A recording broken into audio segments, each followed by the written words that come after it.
welcome to the Heartful Parent Podcast. I'm your host, Christy Keating.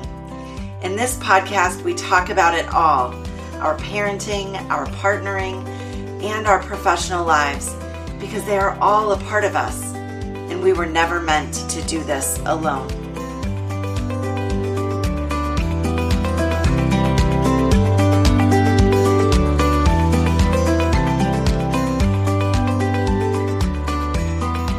Hello, listeners.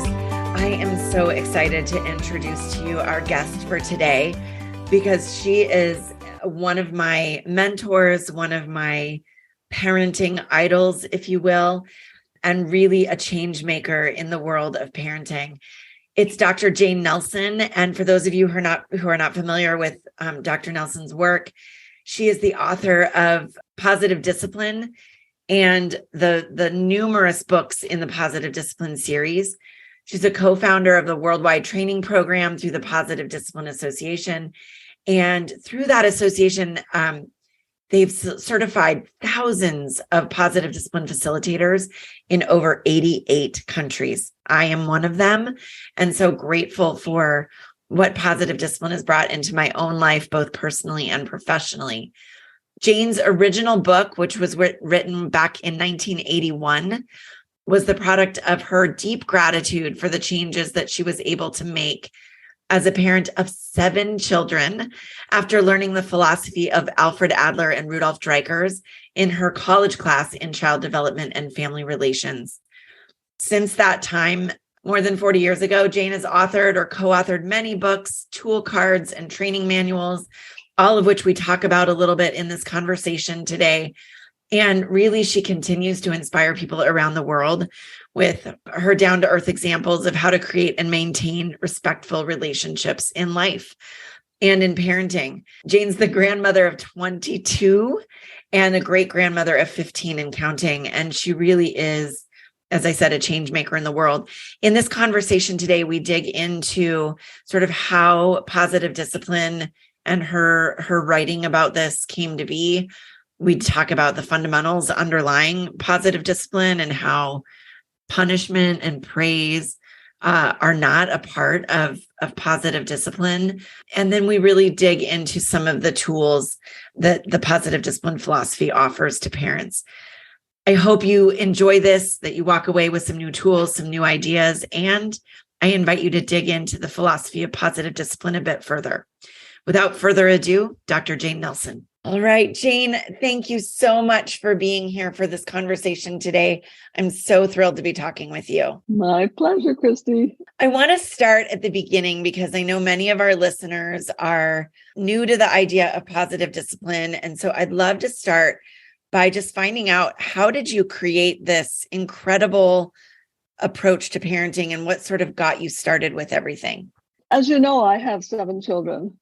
And I have what I call my before, during, and after positive discipline. And it was right in the middle of my during that I just wanted to be a good parent, and I didn't know how. Like so many parents, I would just go between punishment and didn't feel good, and then I would feel bad about myself, and so I'd be permissive to try and make up for it. I just go back and forth, and I decided to take a class in child development. And I was just so fortunate that my professor was an Adlerian psychologist who said, we're not going to teach you a bunch of theories, but just one theory and how to apply it in ways that really work to help children learn self-discipline and responsibility and cooperation and problem-solving skills. And I thought, well, that sounds good. And they used the book Rudolf Dreikurs' Children the Challenge. I have to tell you, Christy, I was what I call an obnoxious learner. You know, all of us who teach parenting classes know what that means. Yes. It's the ones who are always saying yes, but, and what if, and I was punished and I turned out fine. I was just that kind. But I kept trying what they were suggesting and was surprised how well it worked. And when it didn't work, I found out what mistakes I was making. Mm-hmm. Because there's a lot to positive discipline. There's a lot to it that's based on a basic philosophy. And Christy, I know that we're going to talk about this at the end. But you're called Heartfelt Parenting. Yes, and I think that what the most important thing is to come from your heart, but also to have the skills But still, I would say that positive discipline is very heartfelt, or very similar in our approaches. So as I took that class, and I was just so excited about it that I wanted to share it with others. And so I just would share it with friends and started giving little lectures. And then I became an elementary school counselor and was able to use this program based on Adler in psychology. We had a federally funded project. So we had 2 experimental schools and 1 control school. And so we proved statistically, because I worked with the teachers and had paraprofessionals who worked with the parents, teaching them this philosophy, and behavior improved so well that we got another 3 years to disseminate it throughout California. Wow. To any school that wanted to adopt the program. And then after that, I decided to sit down and write a book that included, success stories from me and the parents and teachers I've been working with for years. Well, and it's an incredible book that, I think I've told you this before, but it was such a gift to my life to stumble upon positive discipline, because I think there are so many parents, myself included, that can relate to that ping-ponging that you described, where you get really strict and you punish and then you feel bad. And so you go back to the permissive parenting and then that's not working. And so it just felt like there was a lot of inconsistency, and this style of parenting gave me, and I know so many other parents, a new way to approach all of that.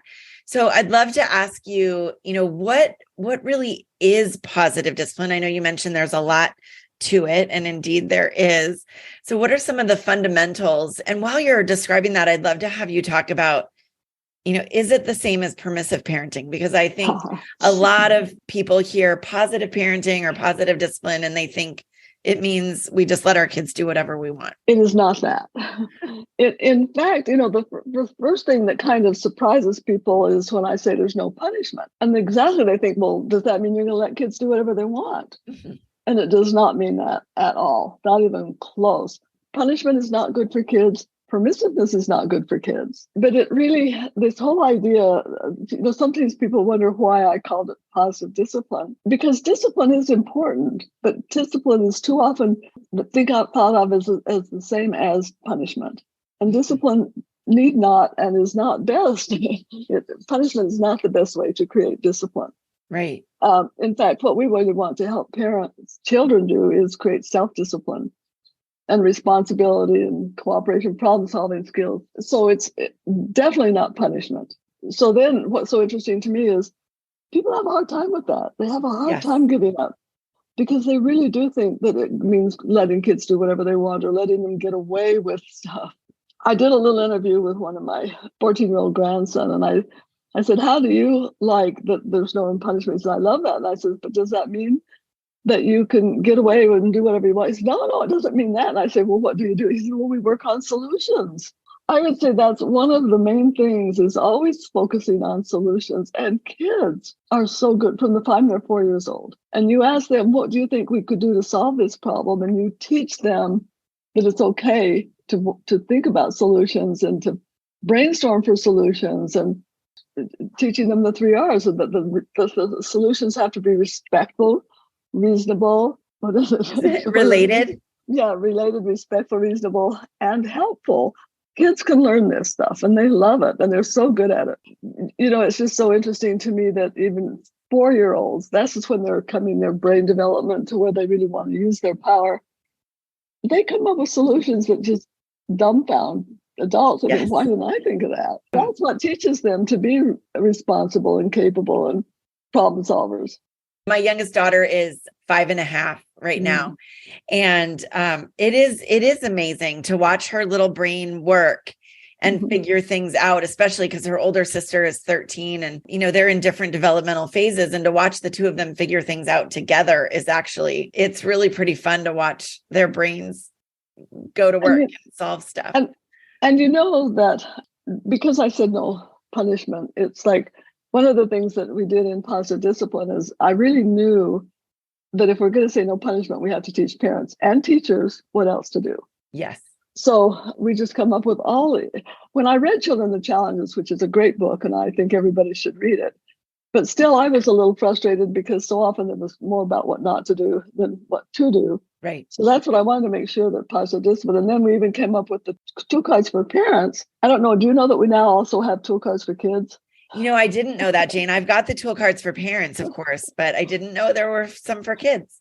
Right. Well, there's tool cards for teachers, and because we just want to give them lots and lots of ideas what to do that's not permissive and that's not punitive.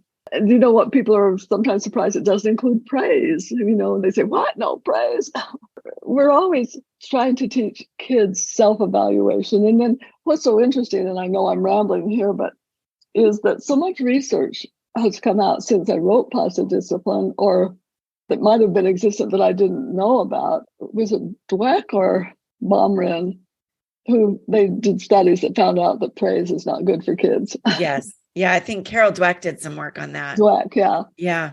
And Baumrin is one that also found that punishment is not effective. She did the different kinds of parenting.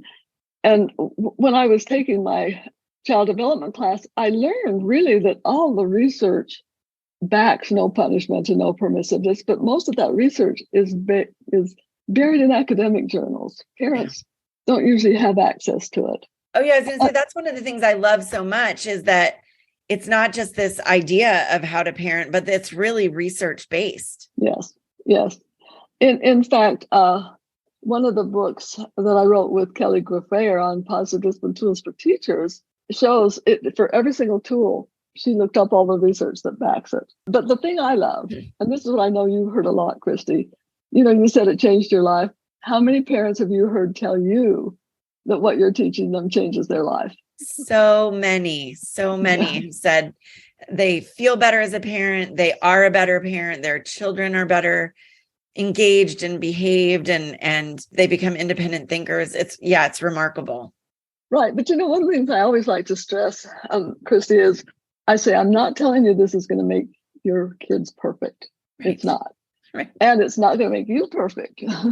That's what we need to remember, is because, I could get so mad at myself that when I blew it and made a mistake. And one of my favorite stories is getting so upset at my daughter after my youngest, and just say, Mary, you're a spoiled brat. And she said, don't tell me later that you're sorry. I said, you don't have to worry. I mean, we really got into our flipped lid state. And then later, when I told her I was sorry, she said, that's okay, Mama. But that's why what I love, that mistakes are opportunities to learn.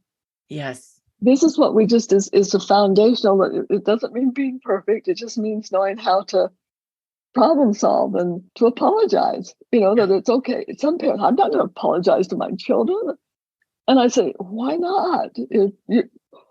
We want to model what we want our children to learn. And so if we want them to apologize, we need to model that. And they're so forgiving. They'll always say, that's okay, Mom. They're just so forgiving. They are so forgiving. But I think you're right. When you say to parents, as you just said, there's no discipline, there's really no praise, and we're going to apologize to our kids. A lot of that worries a lot of parents, because then they say, well, then what do I do? And so I know you just mentioned that it was really important to you to give parents, a number of tools. And I think that's one of the things that impressed me so much, is it's not just this philosophy, but it really is a toolbox. So I'd love to have you touch on what some of your favorite tools are from positive discipline that maybe you started with, or that made a big impact when you were in your during and after phase with your own kid. Well, my very favorite is the idea of focusing on solutions. Instead of what's the punishment for this, it's what's the solution for this. I think that's my very favorite. But even on top of that, I love family meetings and class meetings. And I'm going to make a very bold statement. I believe that if every school in the world and every parent was doing positive discipline, we would have peace in the world, because it is so heartfelt. It's based on the basic philosophy of Alfred Adler that everybody wants belonging and significance. Mm-hmm. And that's just all we want. And often we choose mistaken ideas about how to get that belonging, leading over people or winning, or, all of these, or when we feel hurt that we don't belong, that we often go into revenge. And so that's one of the things is about positive discipline, is we deal with the belief behind the behavior. So, we have the iceberg analogy, where if you look at the tip of the iceberg, that's the behavior. But what is the belief behind the behavior? Because if you don't change that, you won't really change the behavior. Which I think is such a profound way of thinking about it, because what we do in traditional parenting and what we're sort of, I guess, passed down from our own parents or just we hear about in our culture is we're addressing that tip of the iceberg, that behavior piece, and we're not looking beneath. And I remember that when I first started looking at, what's going on with my kid under the surface, it did really shift my relationship with her. Right. And another one is, I love the tool of connection before correction, because that has a lot to do with the belonging is, just saying, I love you. And the answer is no, or that's the thing. It's okay to say no to your kids, but it's so much better if you've made a connection first. And I remember being in an argument with my daughter once where she wanted to go to a concert and I thought she was too young and I kept saying no. And she could out-argue me. She could tell me all the reasons. Finally, I just said, honey, I love you. And the answer is no. And she's like, you're so tiny.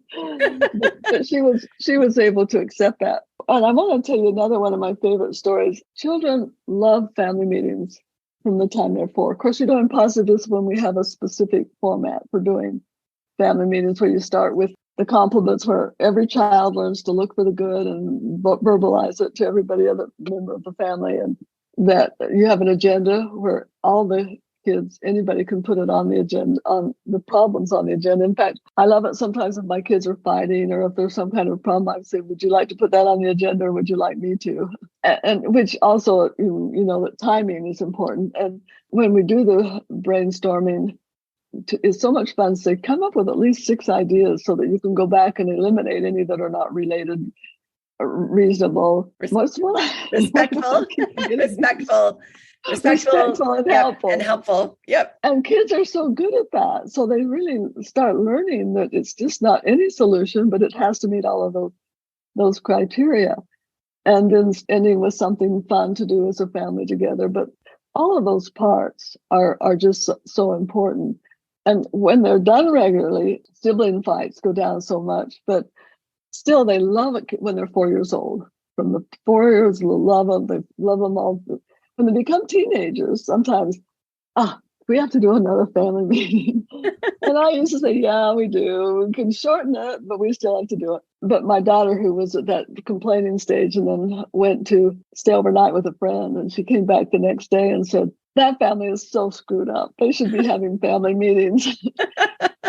And then she started having family meetings with her roommates and said it just saved the day when they could talk about all the problems of roommates and find solutions that were respectful, related, reasonable, and helpful. And so that's one of the reasons I love that tool the most, is because it incorporates so many of the other tools. What a fantastic story to hear that she then used that, when she left your home and was living with other people to make those relationships work more smoothly. And as I think back on my years in college, living with roommates, that would have been a really helpful tool to have, I think. And of course, Christy, that Positive Discipline now has gone into many other areas like classroom and then the workplace, where somebody said, hey, these principles would work in my workplace. And so we have empowering people in the workplace, and we have keeping the joy in relationships, because it works the positive discipline way, and couple meetings once a week for 20 minutes are just so powerful.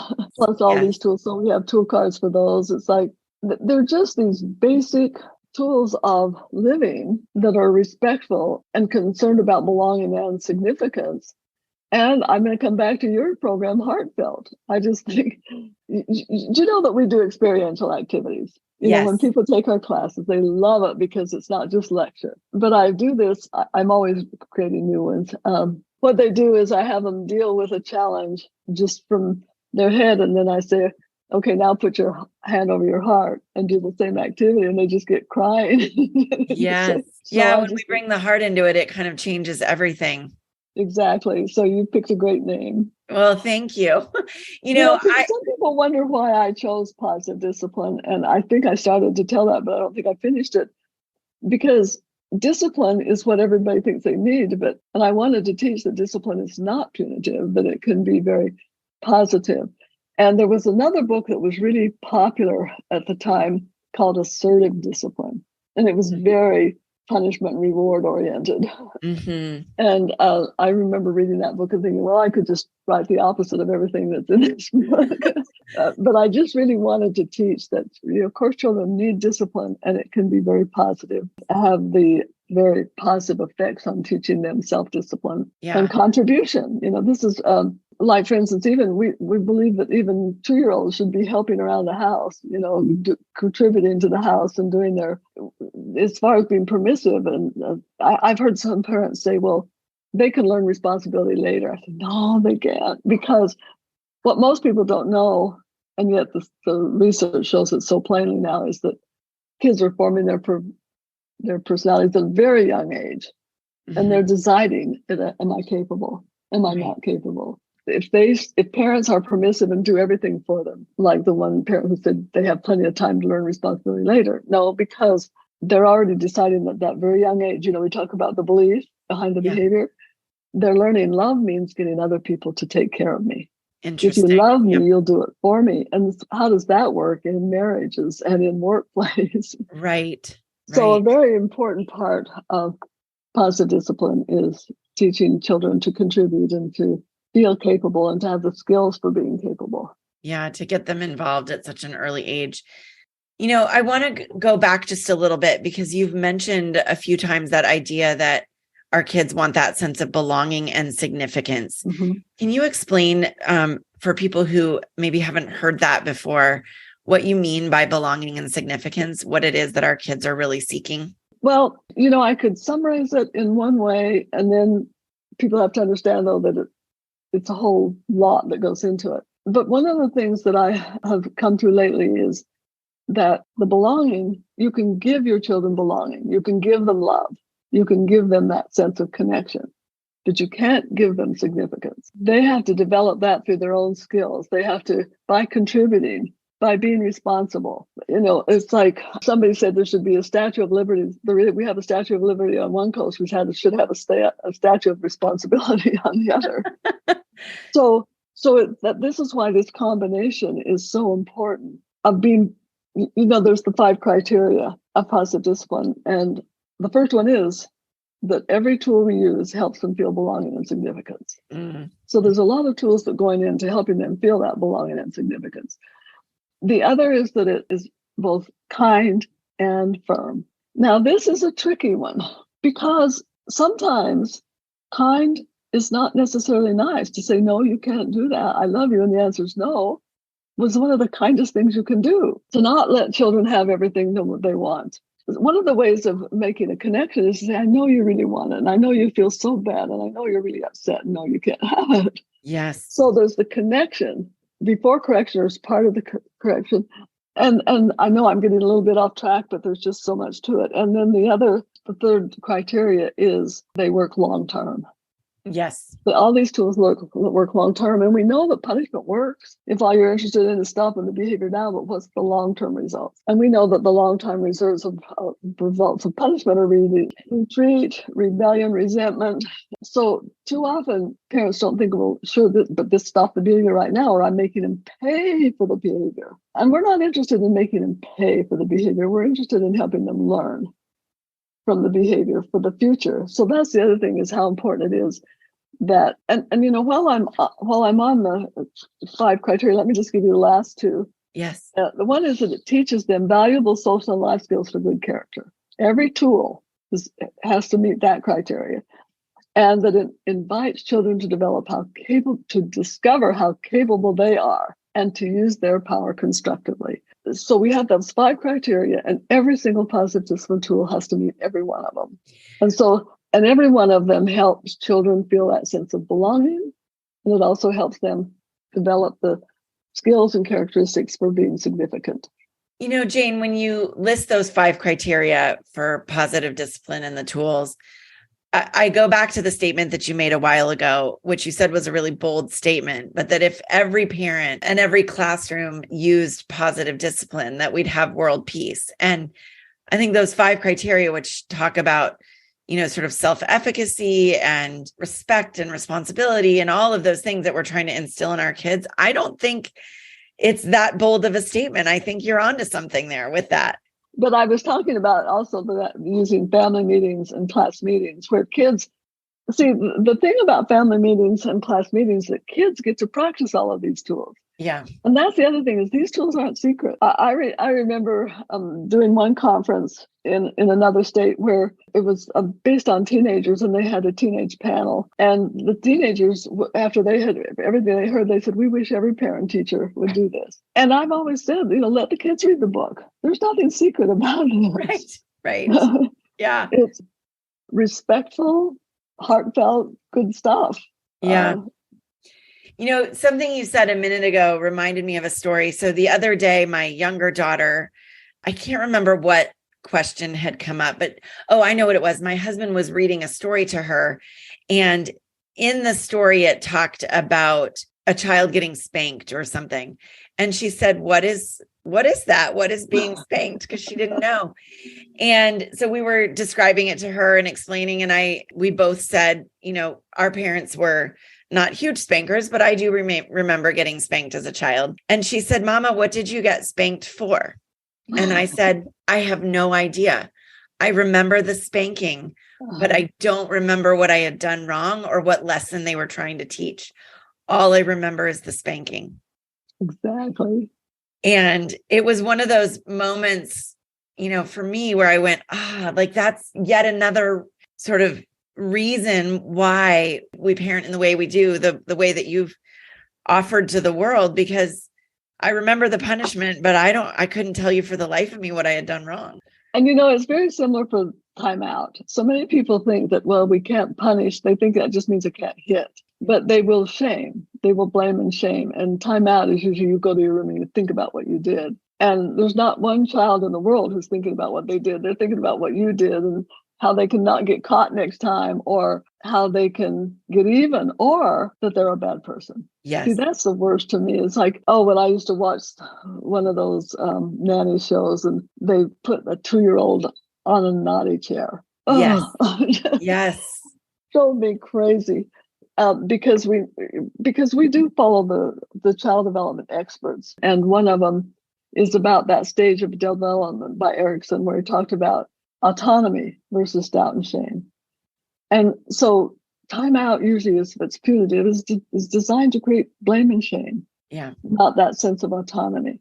And so you probably know now that I've written children's books, and the one on Jared's cool out space to teach both kids and parents the right way is to let kids create their own timeout space that is designed to help them calm down and feel better, and that they get to choose it, not be sent to it. Right. And so once they've created their special place and named it something else, to say, would it help you, rather than you go. And, I think even some positive discipline people don't get that part. I say, if they're not old enough to choose it, they're not old enough to use it. But when they get to create it and choose it so often, and you can say, would you like to go to your cozy spot, or whatever they call it? They might be so upset that they say no, and say, well, would you like me to go with you? No. And then you say, okay, I think I'll go to mine. Come get me when you feel better, when you're ready. Because we also need our special time to calm down and go from our head to our heart. Yes, which was such a really big realization for me, that sometimes it was okay for me to take the time I needed to kind of get back to that heart center. Jared's Cool Out Space is one of my very favorite books to recommend to parents. My daughter loves it. It's fantastic. And she has a little cool out space, calm down spot and usually I go with her and we snuggle, and that sort of ends whatever it was that was happening for her. And some people think that's a reward, and that's because they don't understand the brain. Right. And they don't understand what happens after it. It's like, we use Dan Siegel's model of the brain so much, is that when you're upset, your amygdala, so when you have to calm down to use your rational brain, And that's all the whole point, is help kids go from here to where they feel rational. And they're usually so forgiving once they've calmed down. It's like when you just say, are you ready yet?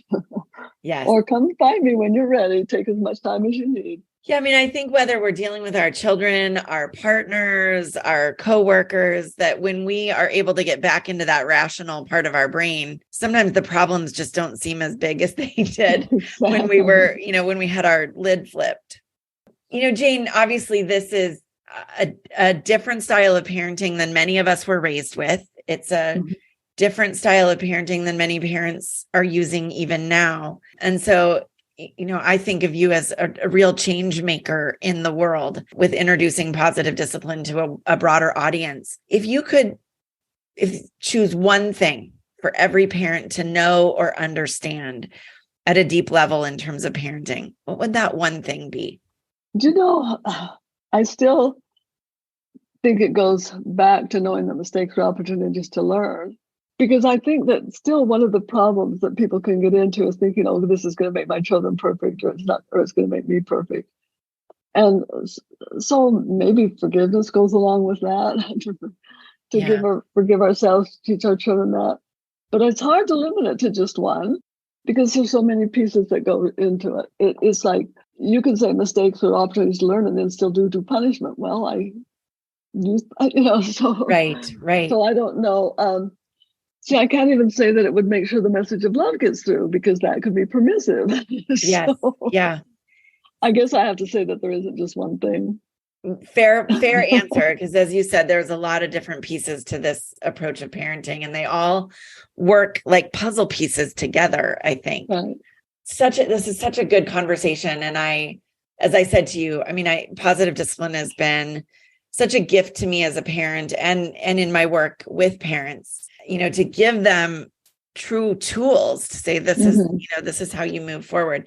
You've mentioned it a number of times throughout our conversation today, but I'd love to have you say, from your perspective, what does it mean to be a heartful parent, or to parent from that heartful space? Do you know what I just realized is that even when I say there isn't just one thing, but when I have all the knowledge and the skills, and then I go into flipped, then I can, if I just say, okay, wait till I calm down and go to my heart. I do think that it is a heartfelt program, but even not, you need that knowledge of how to use that in the way, because I think a lot of permissive parents think they're coming from their hearts and doing some damage, helping their children believe the world centers around me. Yeah. And not learning to believe that they're capable even when they're 2 years old and can help unload the dishwasher. Right. Which all of that kind of seems to go back to what you said is one of the 5 sort of fundamental principles of positive discipline, which is that balance between kind or heartful, that heart piece. But if I go to my heart and use heartfelt, that will really take me to the knowledge that I know of how to use that, rather than in a way that's permissive. Oh, I love it. And I know we could talk for so much longer. Obviously, positive discipline classes themselves are far longer than the 40 minutes or so that we've been chatting today. How can people find you, Jane, and the Positive Discipline Association? Well, first, positivediscipline.com, and that's where we have all the materials, and there's a lot of videos. And the thing that some people don't know is that we have a search, and you can search just about any behavior, and it'll take you to an article or to a video on it. But then, as you know, we have the Positive Discipline Association, and that's just positivediscipline.org. And that is because Positive Discipline now has a certified positive discipline trainer in, I think it's 88 countries. Wow. And several of those countries have positive associations in their countries, like France and Spain and Mexico and Egypt. And the reason it's gone worldwide is because of that, the heartfelt part. Because even though we have different cultures and beliefs, when it comes to our children, we all seem to want the same things for them. And then the fact that they do these, they learn experientially, so that they are able to experience it in their own bodies, and that they then share what they're learning in their own language. So when they go to the positivediscipline.org, they'll find where they can take classes. And you know how we all got busy, Christy, learning how to do experiential activities even on Zoom. Yes, yes. So the classes they take that way are not boring. You don't have to sit there and actually do your email. It's like you're really busy learning experientially, even when you do the Zoom classes. And then, of course, we have a lot of live classes. But so it's positivediscipline.com or positivediscipline.org, where you can find lots of information. Fantastic. I will make sure that that's in our show notes as well, so that everyone can find that. And you're right, the search engine is great. I've used it myself for, a specific issue coming up with me or one of my clients, and what does Positive Discipline have to say about this? So definitely we'll make sure that people know how to find that. Jane, I'm so grateful to you for the work that you have put and continue to put out into the world, and for being a guest on the Heartful Parent podcast. I'm so grateful. My pleasure. Thank you, Christy. Thank you.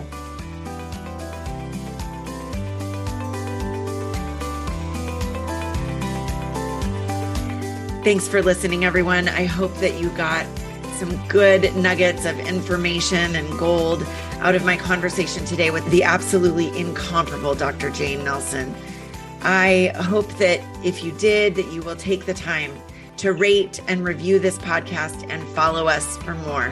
I work hard every week to bring you fantastic guests, thoughtful perspectives, and new information to guide you in your personal, parenting, partnering, and professional lives.